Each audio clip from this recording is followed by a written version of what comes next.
All right, so everyone's got the same end of ECW story.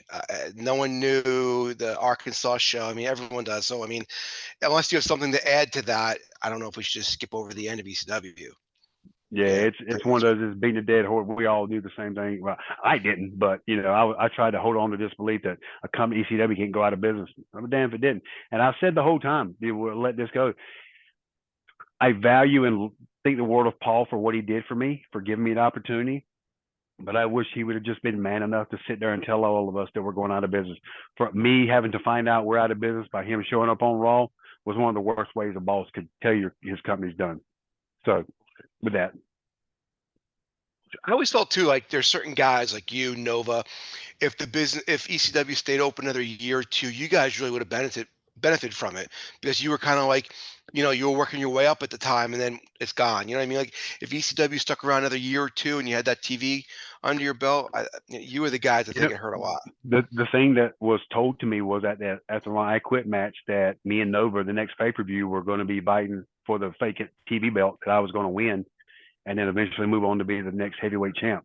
That was what, and I was getting because I wasn't under contract at the time. I was going to be getting my contract, get the TV belt, and then going to be the next, not about the next champion, but be in line for the next heavyweight belt. And it's like, is that brass ring? Here it is. Nope, you can't have it. Speaking about brass ring, talk to me about WWE. When Tommy called me one day, he goes, Vince wants to hire you. I said, "Bull crap, man. He doesn't want to hire me because Vince has always been a body guy. It wasn't until the past few years that guys look out of shape and don't look like wrestlers or wrestlers, so to speak." Um, he said, "Yeah." He said, "We're bringing back ECW." He said, "Paul and I are in control. We have complete control." He said, You and I are going to pick our feud back up. We're going to start hot and heavy. We'll be running our own towns. Blah blah blah. It's going to be like it was." I said, "So I don't have to go to Ohio Valley?" He goes, "No." I said, "And you and Paul got complete control. Vince has nothing to do with it other than this. He just owns it." "Yeah." "Well, I'll sign. Sign for the base minimum. Most of us, the originals, well, I know me and Danny Dorn and guys like that sign for like $35,000 a year, which ain't nothing. It is nothing when you're having to pay your Right. rental car, your food, your hotels, the whole 9 yards." Um, the very first night I worked Sabu at the arena. After that, Vince took it over. And after once he took it over and he started putting his own guys in it, I didn't want to be a part of it.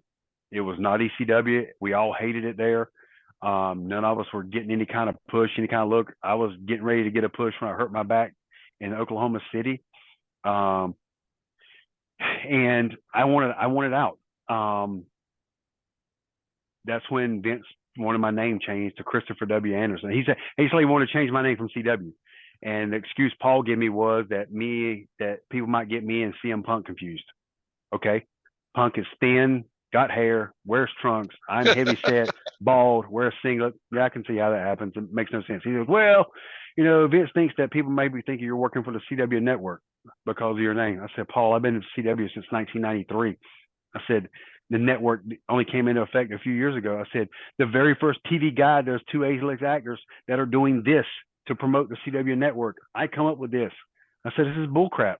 Um, he tried making excuses like Paul does. I said, "You know what, Paul? I don't care." I said, "Just change it to where I can keep this." I said, "I don't even want to be here anymore. That's all I care." And that's when he changed it to Christopher W. Anderson. Ridiculous. And then Did you Tommy told me, "Go ahead." did you work the live events? Yeah, I did all most of the house shows. It was like I was on a week, off a week, and then I would do all the house shows. Do I'd be there for the ECW ones, but the only time I got on TV was the one time I worked with Punk. And then they cut our match and cut some of the stuff, and Punk kept saying he wanted to get my stuff in. I was like, "Nope." I knew they were pushing Punk. So I even told him, I said, "Dude, I've had my time. It's your time to shine." As well, he's like, "See, everyone wants you to get your stuff in." No, no, it's about you, bro. They're pushing you. So I wanted to make Punk shine. So that was the only time I got on. The only thing was when he put his finisher on me that time, the submission. I thought he was telling me to tap, and he was telling me to raise my head up. I heard him wrong, and I tapped too quick. That's my only downfall with working him in that match. But there was Tommy told me a story one time. We're in the room. It's me and Louis. I think Guido. Yeah, Guido and Tommy, and he's telling that they were doing the agent reports, and Vince calls Dean Malenko because he wanted to know why there was never a negative thing to say about me. And Dean goes, because there's not a negative thing to criticize CW about his work. Vince goes, bullshit. Nobody's that perfect. He goes, well, he's as close as they come. He said he's slow, he's methodical, he's a heel, he does everything Mhm. right, he's not going to hurt anybody. He just went on and on about how, and this is Dean Malenko telling me how close to perfect I was.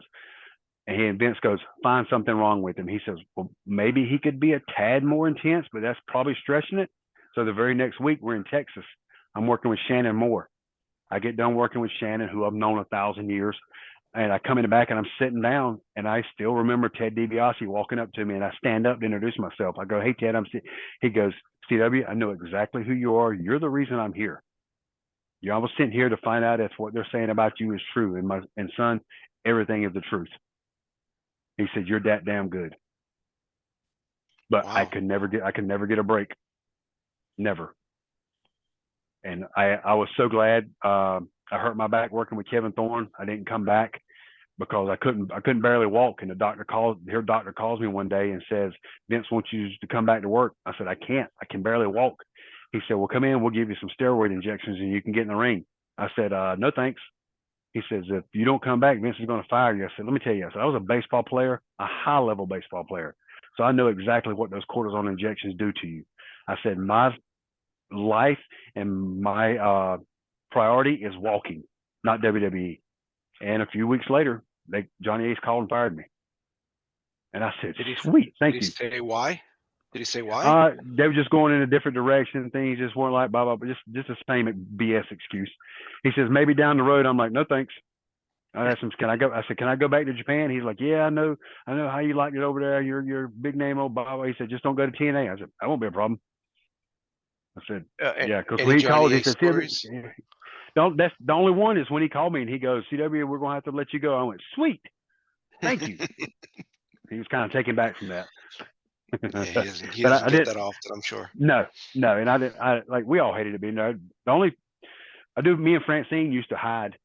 You know, when we found out that weren't going to be on the show, we'd like sneak up against the wall, like two people not trying to escaping from a prison, and run out and go jump in the car and drive to the next town. And one time, Sergeant Slaughter called us.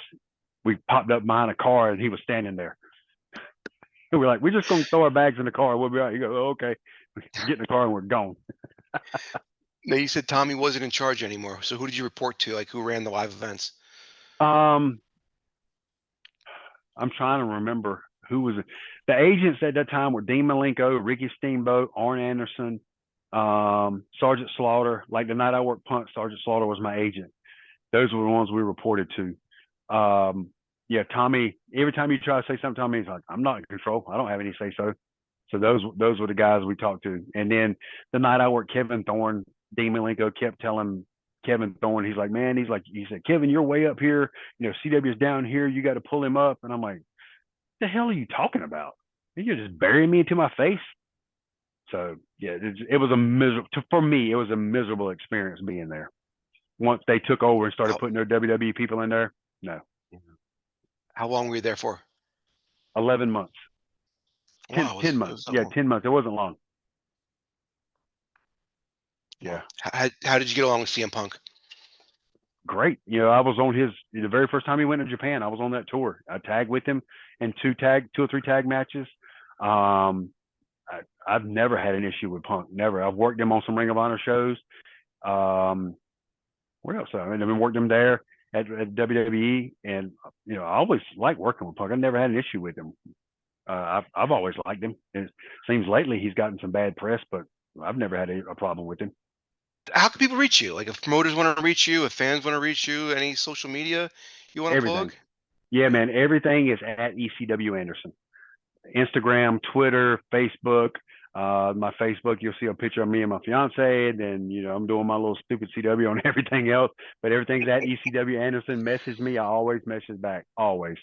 I never turn anybody down, man, because I always say, man, if it weren't for the fans, there would be no us. So I can take the time, and it's always great to hear from different people from around the world, their take. And I had recently I did a show down the road, and the guy that was running it, his mom and dad, who live up north, lost everything in a fire. So Brittany and I took a big care package to him to mail to his parents. And he called his mom and said, "Hey, just so you know, C.W. Anderson and his fiance give you guys this big care package, blah blah blah." And she goes, "The C.W. Anderson that's wrestling for you, the one you brought in?" "Yeah, mom." "The one from ECW?" "Yeah, mom, the same one." She goes, "I used to hate him at ECW. I guess I got to start liking him now."